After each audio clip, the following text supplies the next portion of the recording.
እንኳን የዛሬ 100 ዓመት የተሻለ ትጥቅ ያለው ኃይል ልግዛችሁ ብሎ አይ እኛ ሞታችንን እንመርጣለን እንጂ አንገዛም ብለን እኮ ብቸኛዋ ነፃ ሀገር ናት ኢትዮጵያ። ይሄንን ከረሳችሁ ማስታወስ ያስፈልጋል። በግል የተከበሩ አፈ ጉባኤ ክብራቸውም ሽልማታቸውም ውዳሴያቸውም የኢትዮጵያ ህልውና ነው። በመደለያ በኢትዮጵያ ህልውና የሚደራደር ኢትዮጵያዊ ማጠብቁ ስህተት ነው። እሱ ድህነት ቢመጣ ክብሩን አሳልፎ መስጠት የሚፈልግ ኢትዮጵያ የለም።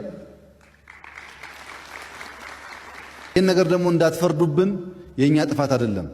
አባቶቻችን በደም ውስጥ ያሳለፉብን። አንችልም፣ እንደሱ አንችልምና በሳንቲም ማስፈራራት ለኢትዮጵያ አይሰራም። ኢትዮጵያ ጋር ተከባብሮ መስራት ብቻ የሚያዋጣው። ለሰጋችሁ ሰዎችም ኢትዮጵያን ኢትዮጵያዊ ያለ ማሸነፍ አይቻልም። ካለቅን በኋላ የፈለገውን ማድረግ ይችላል።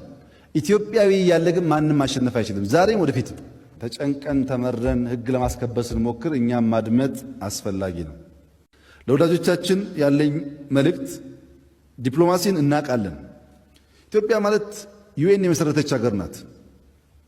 ኢትዮጵያ ማለት አፍሪካ ህብረት የመሰረተች ሀገር ናት። ዲፕሎማሲና መልቲላተራሊዝም አይነገራትም።